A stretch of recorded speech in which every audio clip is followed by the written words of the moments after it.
What are we talking about today? CMVs. Let's get into it.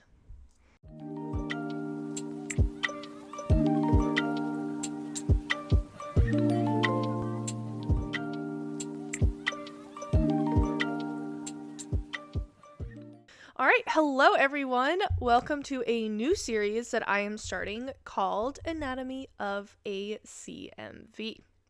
Now, if you are new to my channel or you just, didn't live through the 2010s craze of the CMVs like I did and you don't know what a CMV is, it is short for a cosplay music video. Now, like I mentioned, these really did kind of peak in the 2010s, but me personally, I'm still making them and I'm just kind of trying to keep the art alive and honestly bring it back, because we need to go back to just having CMVs on my YouTube recommended all the time. But that's a discussion for another video entirely.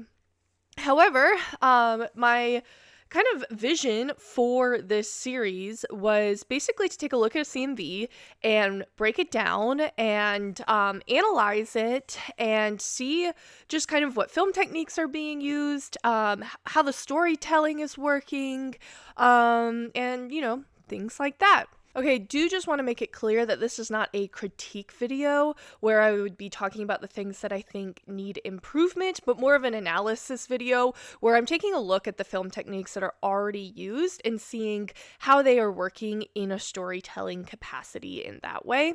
So, TLDR, I'm not here to roast people, I'm here to uplift people and to encourage them to make more CMVs. Now, to kick this series off, I am going to be analyzing the 505 Wolfstar CMV from my friend at Crypticcos. He is just an absolutely incredible filmmaker. I love to work with him, and I actually did not work with him on this CMV, so I was really excited to just kind of get into the meat of it and just analyze something that I hadn't been behind the scenes of. So, check him out. He has tons of CMVs up and he is really very creative, makes wonderful CMVs, and I highly, highly recommend. And so with that, let's go ahead and get into it. So I realized that I accidentally just recorded my sound and not my video for this very opening section of this video, so off to a great start. So sorry about that, but I guess it can only go up from here, I hope. So anyway, let's go ahead and roll that footage and talk about this first section of analysis.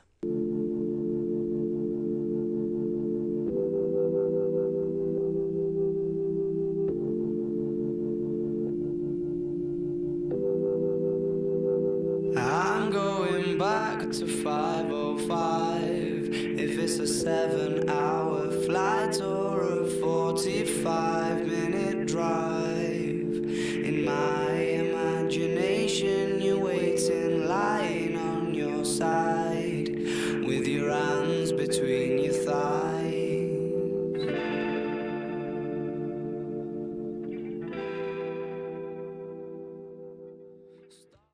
So the first scene of any film, book, whatever, is always really important for orienting us to where we are and what is the norm before things kind of get kicked off here as far as the plot goes.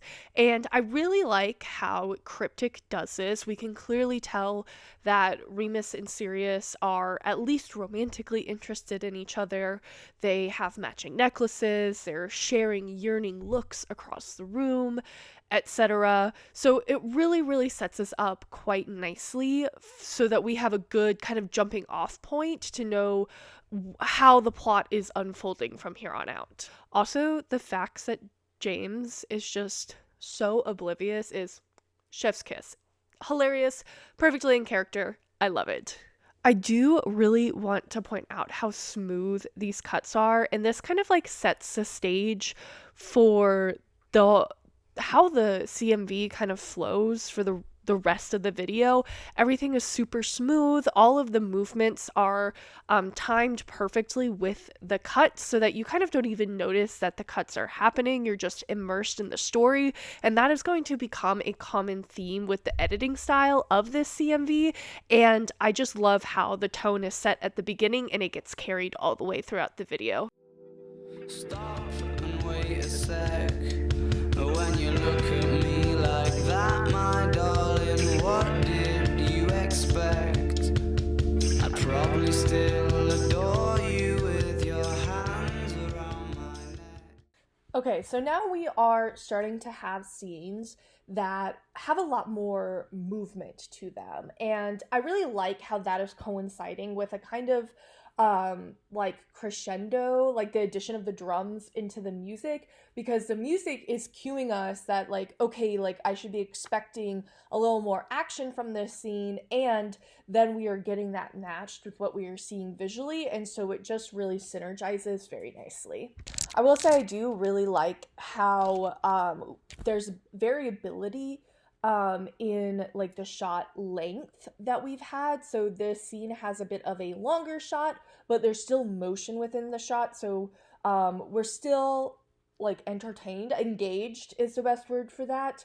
However, it mixes up, so it's not just the continuous like same length shots, same style cuts, and I like that. It keeps it visually interesting even on a subconscious level for us. Also, the transition here into the next scene is super amazing. I personally just think it's really cool, but I do also think, especially because transitions become a theme in this CMV, I really think it sets a standard for how the CMV flows.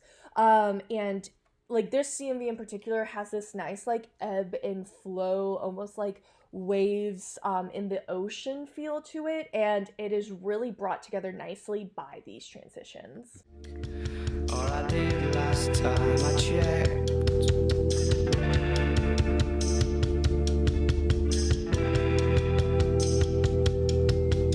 Not shy of a spark.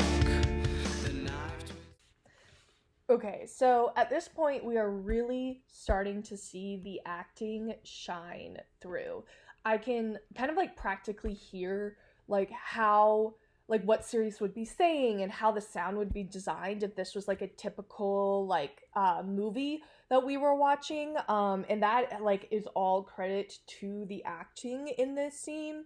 And also, I just have to shout out this like iconic eyebrow from Snape. Like, what we're also getting in this scene is a uptick in the pacing and the way that the shots are edited together, which really starts to build anticipation for us, which is pretty important considering that this is our inciting incident. Like, this is kicking off whatever story arc we're about to go through, and so we are kind of like feeling this like bubbling anticipation with this change in pacing, and I think it works really nice, just to kind of help drive home that this is the inciting incident, that we need to be expecting something big to be happening here in the next couple scenes. Thought that I should fall short of the mark.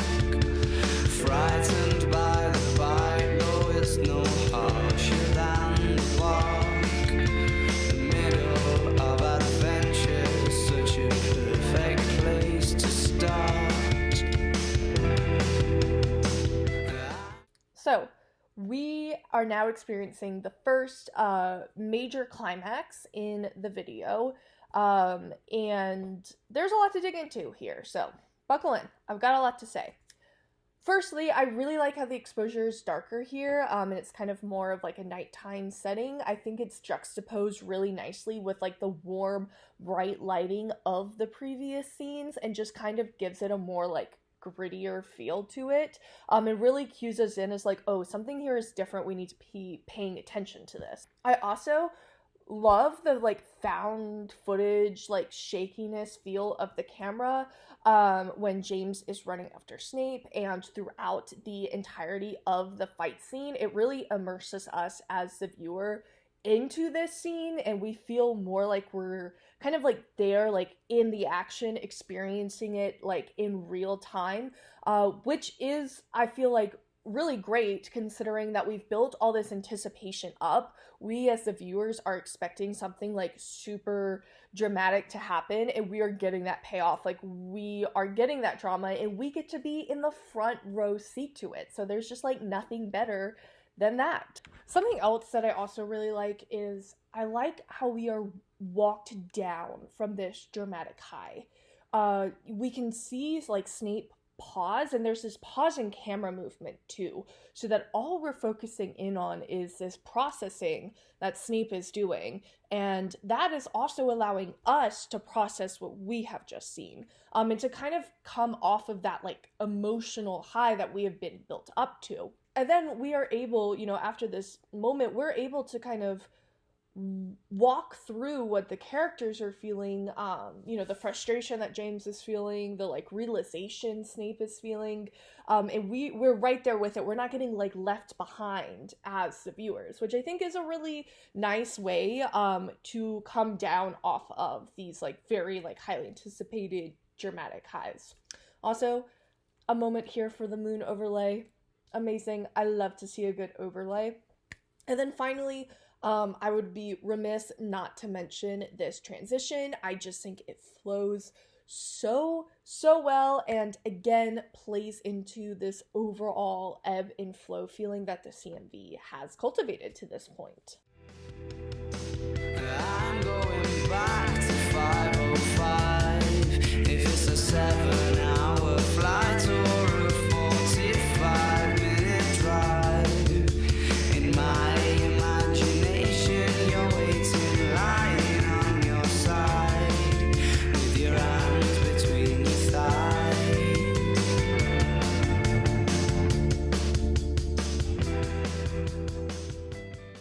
Okay. Dun, dun, dun! So, firstly, I do just want to take a moment to talk about this low angle shot of Snape. Not only are we kind of getting like a POV of what Remus would be experiencing in that moment, but it also makes Snape feel like just like such a looming presence, which, kind of goes on to haunt the rest of the narrative. Like, the rest of the CMV is about like Sirius trying to come back from this betrayal, and so in a way like Snape is haunting the rest of the narrative even if we don't see him. And so I just really like how this shot is working to kind of hammer that home. Now, this scene is actually probably one of my favorites simply because of the shot composition and how it's framed. We're kicking it off with a really nice use of the rule of thirds, and the movements are matched well into the main action of the scene that we don't even realize that we've kind of come out of that until we're brought right back around to another rule of thirds shot. Everything just flows super nicely, and the way that the composition matches within the scene is just really well done, and I love it. It looks great and amazing and just so professional and really nice. And then again, we transition so smoothly into the next scene, so amazing transition work. What else can I say?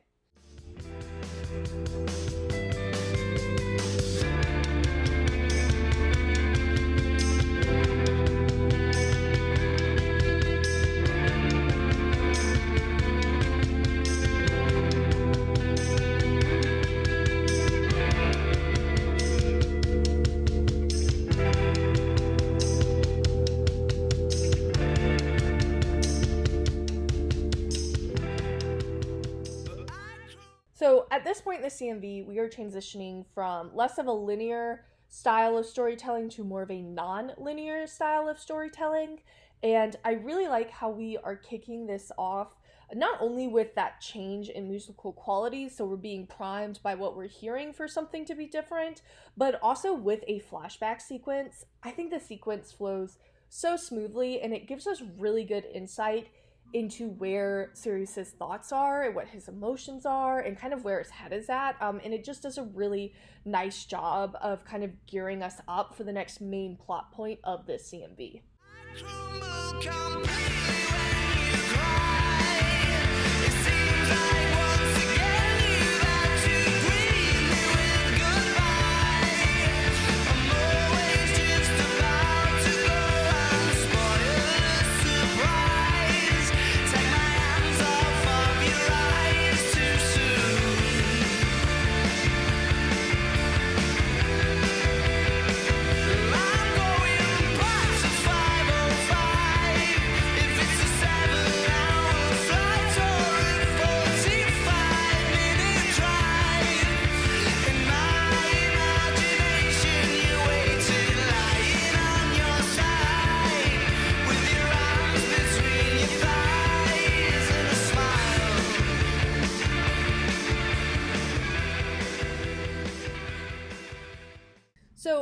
I really love how much we are getting in just 1 minute of footage here with this montage scene.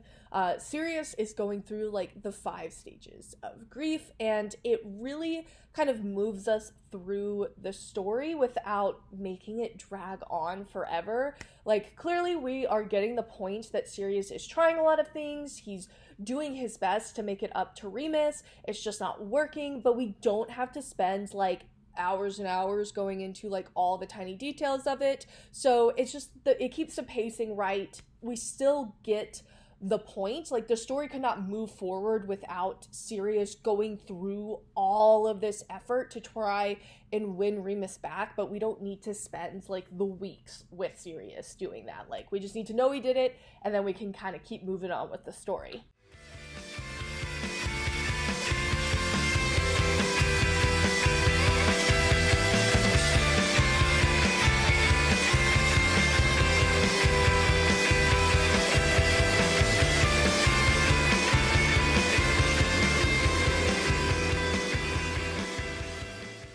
And now we have what I would consider to be like the second major turning point of this CMV. We kind of are getting a moment to see Remus process everything, see him forgive Sirius in real time, and I really love the use of a mirror in this scene. I think symbolically it works really well, as it's reflecting Remus's like most inner and like deepest thoughts back to him, and I like how it is a way to show like the processing and forgiveness that Remus is doing and kind of letting us into his inner world a little bit. So it really works with the flashback and montage sequences that have preceded it, and so it doesn't feel like super out of place either. And it's just a really nice use of the technique. It's really freaking cool. And again, it's playing into that ebb and flow that this CMV has been cultivating the entire time.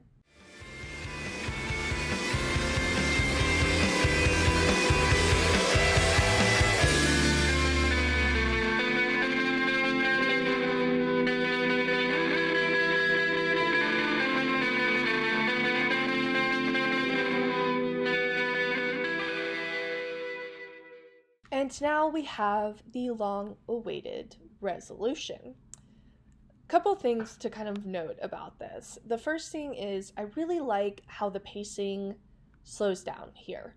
The shots are lingering, the cuts are getting like further and further apart, and it allows us back into this like intimate moment. And we, as the viewer, it gives us the space to kind of like, you know, relish in the resolution of the story and, you know, kind of getting a happy ending and being excited that despite this like road bump and this betrayal and heartbreak, that our favorite relationship is back together. You know, like Wolfstar is like kicking and thriving, and, you know, not only is it really cute, but I just love how the pacing slows down and allows us to kind of have that moment. I also, you know, like how the way that the camera holds this last shot is kind of coinciding with this come down from the music as well. It's the same thing I've mentioned before. We're being cued into, okay, like we're slowing down now, and the fact that the camera work is matching that just synergizes the whole thing all together and really helps with that flow that I've been harping on this entire video. So obviously, I love this CMV a lot. I think it was really well done and really well executed. So Cryptic is a super creative and innovative filmmaker, and I think the way that he created this CMV really showcases that and puts that on display for the viewer. I really like how we go from a more linear style narration to a non-linear narration where the story is told mainly in flashbacks and montages, and I think the transition between those two styles is super smooth. You barely notice that it's happening, and again, the overall CMV just has such a great flow to it that you are never kind of taken out from the world that Cryptic has created for us. Which, of course, I've been mentioning these the whole video, so of course I have to mention them in my final thoughts, but the transitions play a really big role in that. They keep us from being like jarred out, like back into the real world, so to speak, and it allows us to remain immersed and engaged in the CMV, and it just flows so good. It's also something to note is that the consistency to this flow is super impressive. It's not just like a couple scenes here and there that seem to really flow into each other nicely. The whole CMV from start to finish flows nicely. And that is something that's really, really hard to accomplish. I struggle with that. Very frequently in getting my CMVs to flow.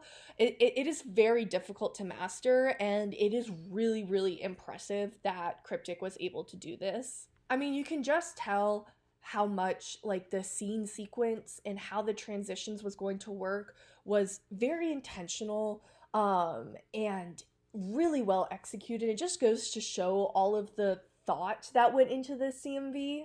Overall, this is just such a high quality CMV. You can tell how much like love and thought was put into it, and it was just executed really, really well. It's amazing. I love it.